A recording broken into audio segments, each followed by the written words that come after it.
Well, it's time for another exciting episode of EasyCare Paint Podcast. I'm your host, Dan Reed. And I'm Sean Henson. So it's time for July's podcast. Yes. So what are we talking about in this one? Well, let's talk a little about what makes up a can of paint. That sounds great, because I've often been curious about that. Yeah? You've laid up awake? Yes, awake at night, staring at the paint what on the is in that ceiling, can of like, what's in you? Yeah? Yeah. So we're gonna explain that or start that. I think there's so much to this that it'll probably be a two-parter. That sounds good. Makes sense. And then we got to go visit another store. We did. We went back to Wisconsin. Yes, a really big store. A big store. Yeah. One of the, if not the biggest True Value in the country. If anybody's bigger than 70,000 square feet, please let us know. But this store is 70,000 square feet. I wish we'd had a drone to get some drone footage. That would have been pretty cool. Anyone wants to send us a drone, we'll get drone footage of your store when we come visit you. Yeah, we would love a drone, because, the budget doesn't allow that. Well, with that, let's get into some of the podcasts. Sounds good.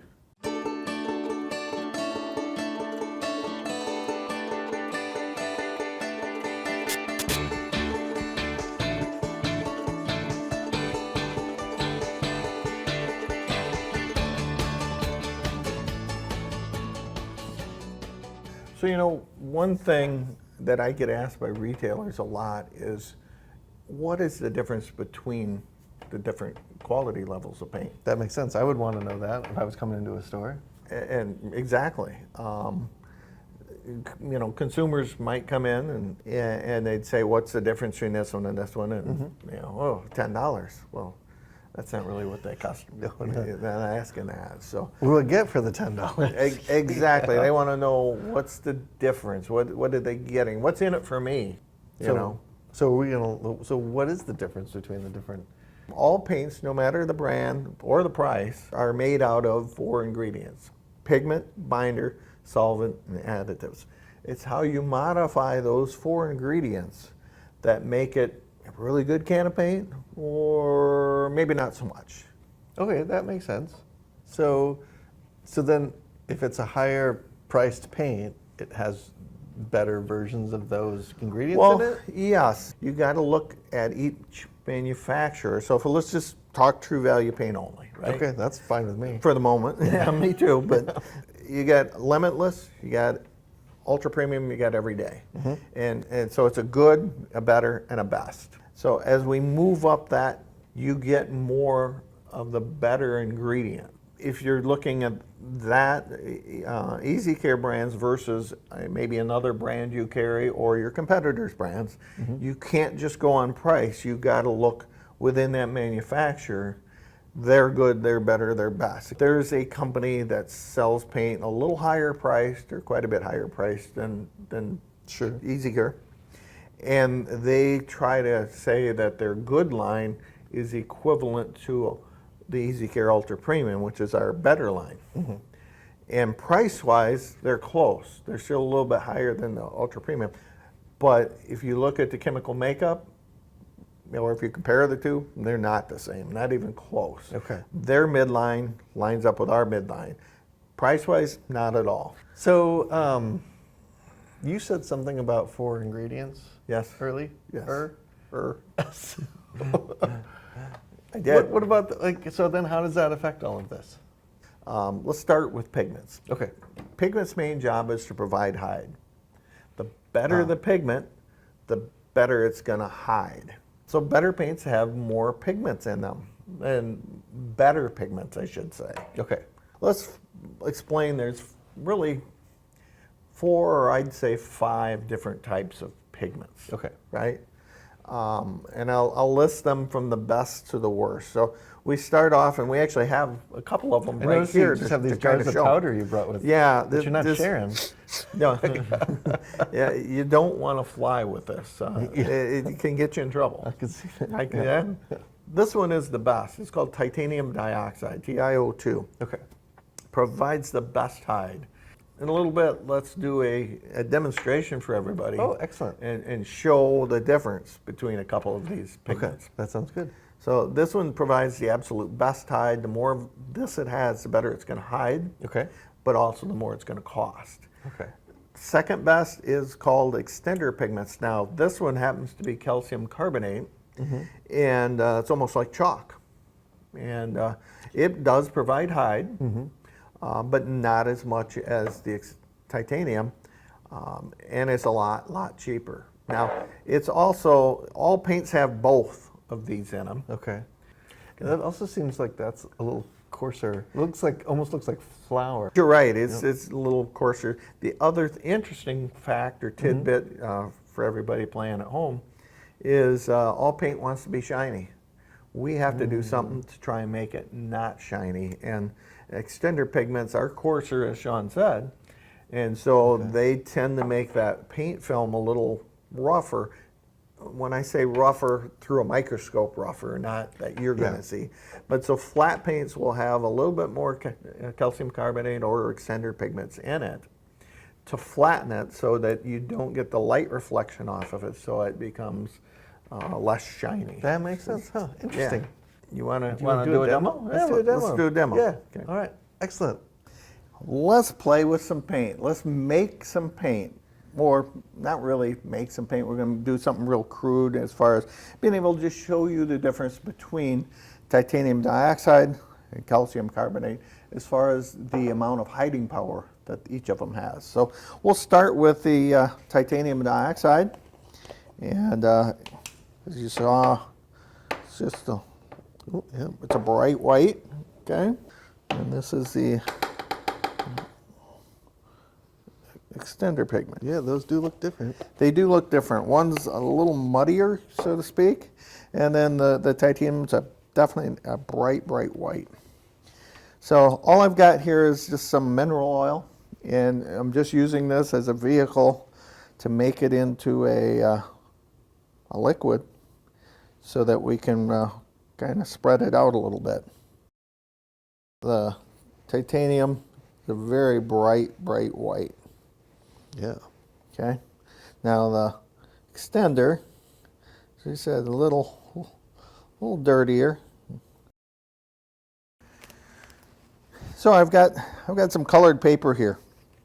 So I'm going to grab a bright colored one. Grab some red. How's that? Red would be good. Nice. And let's see the hideability. And kind of see. You see through it. Okay. It hides, Yeah. but not as well. Definitely. This, though, the titanium oxide definitely seems pastier, more solid. Much more solid. Even when you were spreading it on, it looked like it went on differently. It goes on Like it's definitely. stickier. It is stickier, and you can definitely tell the difference. Okay, Cool. now Sean, remember I said that there was 5 different pigments, right? Yes, we saw 2 of them. We saw 2 of them, the titanium and the extender pigments, right? Yes. So now let's look at 3, 4, and 5. Okay. Third place. Okay, here we go. Is our natural occurring K, C, B, I, E, or L. Those are natural occurring, meaning that they're mined from the earth. So Mother Nature made them basically, right? Which makes sense because they are basically the color of rocks. They're rock colors, yes. yes, there we go. So you're in white. So Yeah, in they're white. kind of rock colors.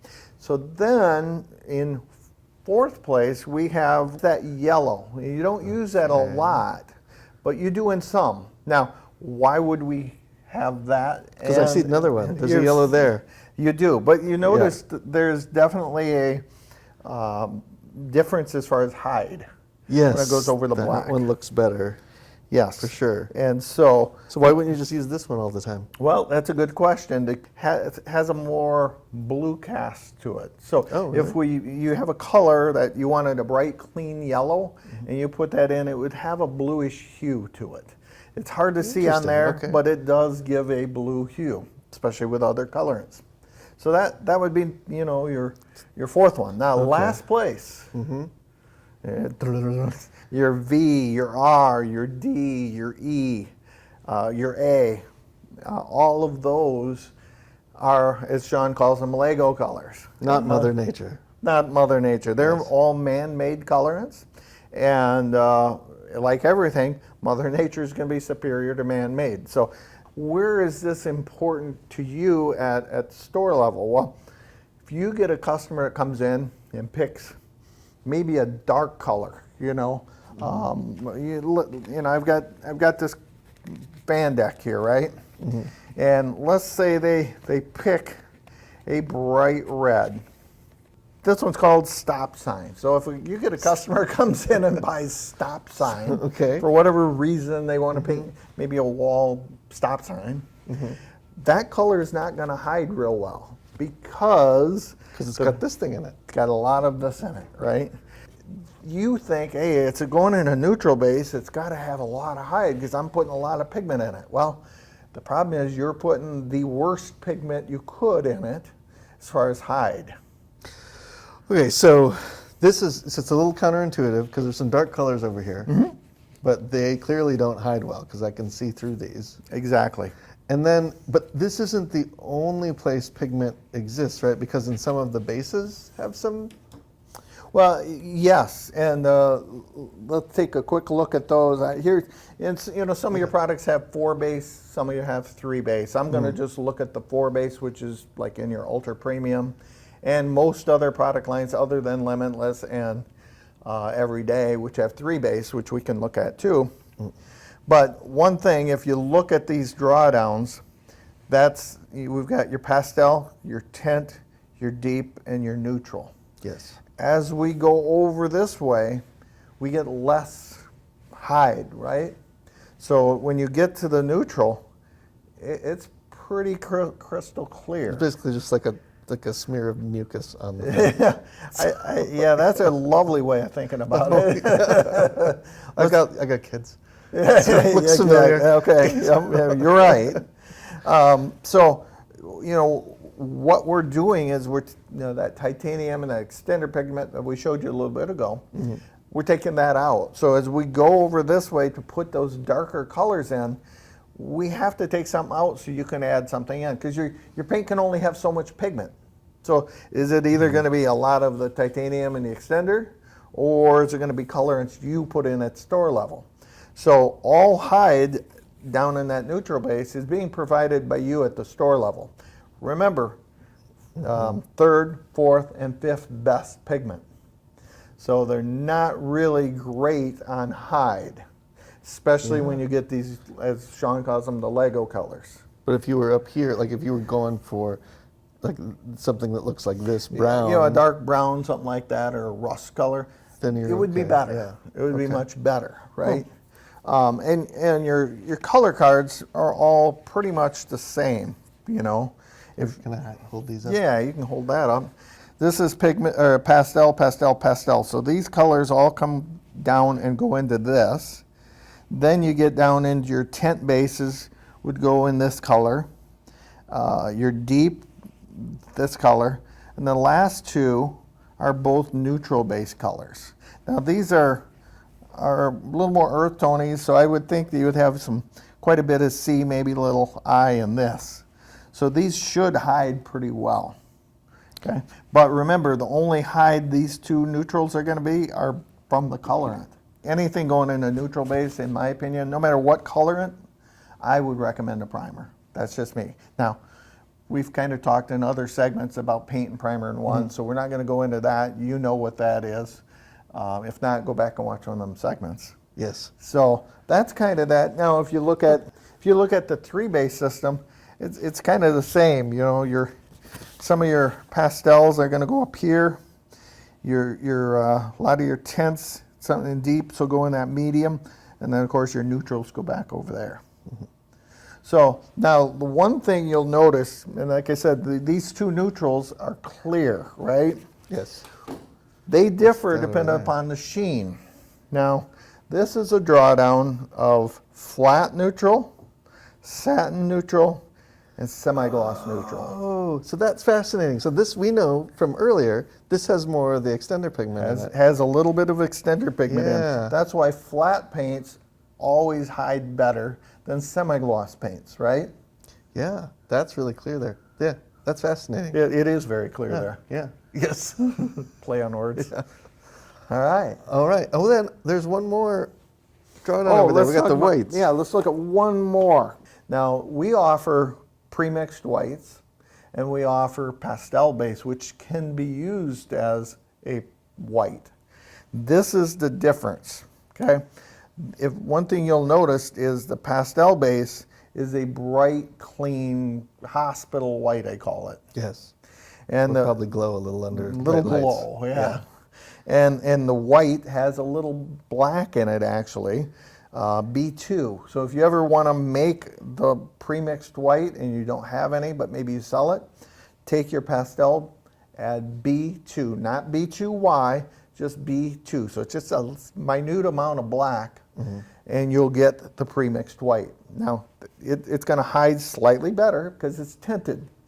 And but where you can't just go as a white is a white is a white is that every manufacturer puts maybe a different color. We put black, some people put blue, some put brown, and it's just a slight tint, but it could be different. So one white isn't going to match another white. And then all this leads you to just making sure that you're asking questions about what they're painting over so that you can make a good recommendation on a primer, right? Well, and that's exactly true. You couldn't be more right. I still remember this person painted yellow, and it was a bright Lego color yellow, okay?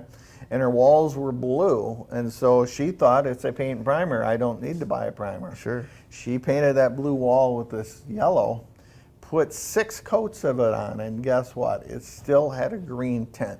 Yeah. She couldn't get rid of it. So she was really mad. So what we ended up doing is priming the wall, giving her a primer, primed it, put 2 coats of the yellow, but then it was perfect. It was bright and yellow and just the way she wanted it. Does primer hide well because it's got a lot of titanium oxide in it, or why? It does have a lot of titanium dioxide in Okay. it, and it hides well, and it's got different binders in it that are going to seal the surface. It's more about sealing the surface, not letting the whatever's underneath show through. Okay. All right. Excellent. Well, thank you. Sounds good.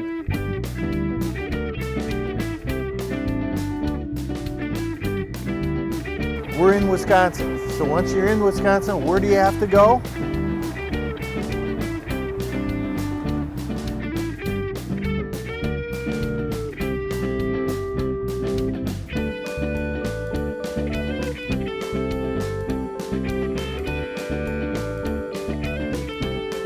Well, we've made it here to Martens Reedsburg True Value, and we're in beautiful Reedsburg, Wisconsin. Well, cold Reedsburg, Wisconsin today.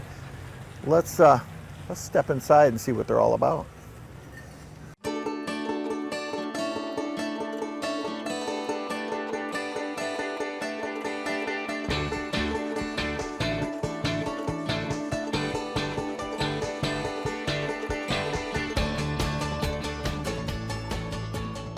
All right, hey, we're here at Martens Reedsburg True Value with Dan and Matt.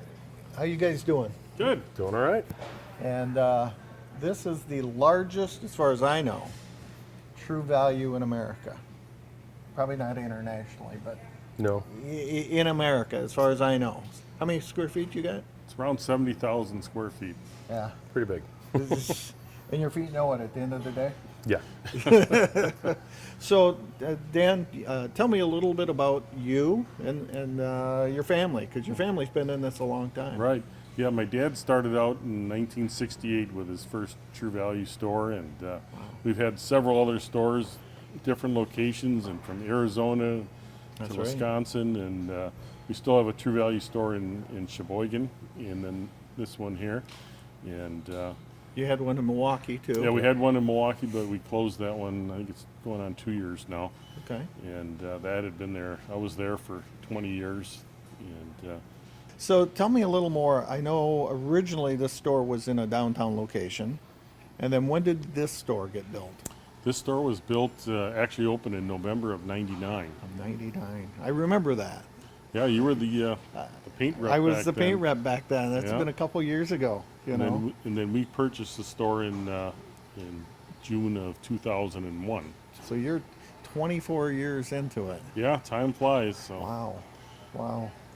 And so Now, Matt, you work predominantly in sporting Yeah, goods. I I mean, take- you do whatever it takes, Yeah, right? I take care of the sporting goods side. I also oversee the power equipment as well. But the sporting goods is mainly my thing. Got everything, hunting, fishing, all that kind of stuff, camping. One of the largest, if not the largest, gun selection in the state. We carry more than a Cabela's does. There's about 800 guns on display.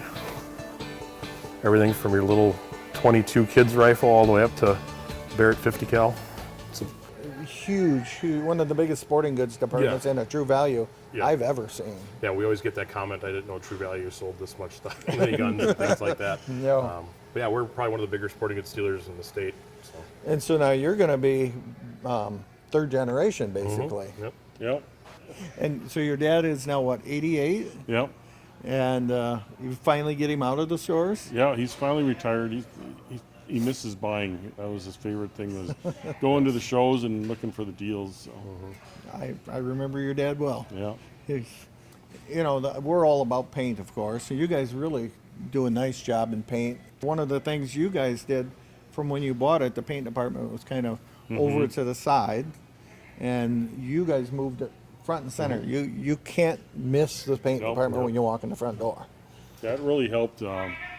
Being paint is, one of our bigger departments, and it's also a customer service area. People come in and, they can ask at the counter here where other things are, and there's always someone here to help them out. And that's a big thing with our store is customer service. Number one, we got to separate ourselves from the big boxes, and one way to do that is with good customer service. So, Exactly. and then Jim, he's our paint manager here. He's been with us for 13 years, and a lot of people come in, and if Jim's not here, I'll come back tomorrow because they just, like what he does. So he does a good job. So. If you had to give any words of wisdom to others out there that want to grow their paint business, what would you give? First of all, you have to have a complete line of paint. You can't just carry one line or one price point. I mean, you got to have a little of everything to start out, and plus it gives people that wow factor that you're in the paint business. Instead of just having 8 feet. Put in 20 or 24 or whatever, and show people that you're serious about the paint business. And the other thing too is when True Value has the deals where you get $10 or $15 off or the buy one get one. If you're a store that's struggling, not selling much paint, give that a try. It gets people in the door and it gets them coming back because we've got a great paint product, and if the people don't know it, it's your job to promote it and sell it. So, What other kind of promotions do you guys do? well, we As do far the. as promoting paint, promoting the store. It's all about people, relating to your customers and giving back to the community. So. We donate to like the local baseball teams. There's big baseball fields out here, so we always make sure to kind of give to that. A lot of different events and raffles. People like doing cancer raffles to supplement their insurance. We donate to that. They do a big local fishing thing every year for the little kids, so we always donate a bunch of poles and gear for that, so that any kid under age of 10 can go fishing for the day, and that's always a fun event. A lot of different things, and it helps that a lot of our employees are in these different groups. They're on the boards for some of these outdoor clubs, or they're fires or EMT, and we get to meet all these different people. And like the snowmobile clubs and the ATV club do similar stuff, and I got to meet those guys simply because they just came in one day and needed some hardware or something like that, a bolt here and there, and build a friendship, and we've been doing business with them for many years now, so it works out really nice. Being part of that community is definitely a big thing. Well, word of mouth is still one of the best advertisers, so. It's the cheapest too, isn't it? Yeah, it is. Good customer service doesn't cost a thing. I would also say it's important to have enough.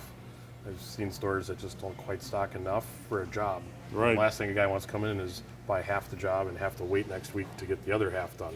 Right. So making sure that you have job lot quantities, as an old boss told me one time. Man, you're awesome. I love to hear it Yeah. because that's one thing we try to get our stores to do, but well, Deck stain's a good example of that. It almost takes, 3-4 gallons to do any size deck you can think Right. of. exactly. Especially the spindles waste a lot, so it's important to have enough on hand so that when they come in, they get everything and they're out the door. Nobody likes to have them make a second trip. Nobody else. You don't want to get mid deck and have to come back next And we week. tell people too, take an extra gallon or two, you know, we'll be happy to take them back as long as, you know, For the if it's pre-sale. unopened or whatever. And that way you don't have to stop midway on a Sunday afternoon and go, oh, I got to go back to the store. Yep. So, sell them enough right away. So. Yep, that sounds great. Well, I really appreciate you guys taking the time. I know you guys are busy guys, and We've been with True Value through thick and thin, and we're looking forward to the new merger with Do It Best, and hope things really work out well. Well, we made it back again from Wisconsin. we did. We made it back. You know, kind of questionable driving, I guess, huh? But No, usually. yeah.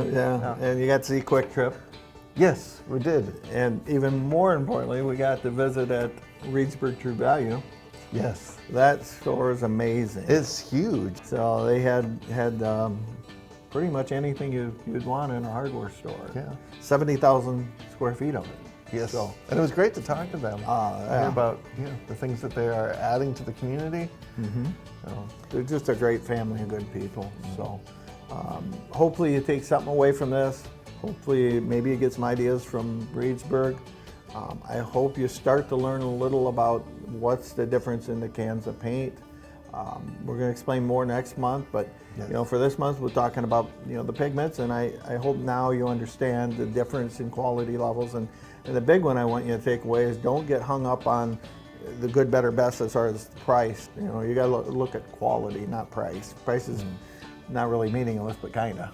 yeah, it doesn't. Not necessarily an indicator. Not an indicator, so make sure you do that. So, but stay tuned for next month. We're gonna have another cool demo for you to do.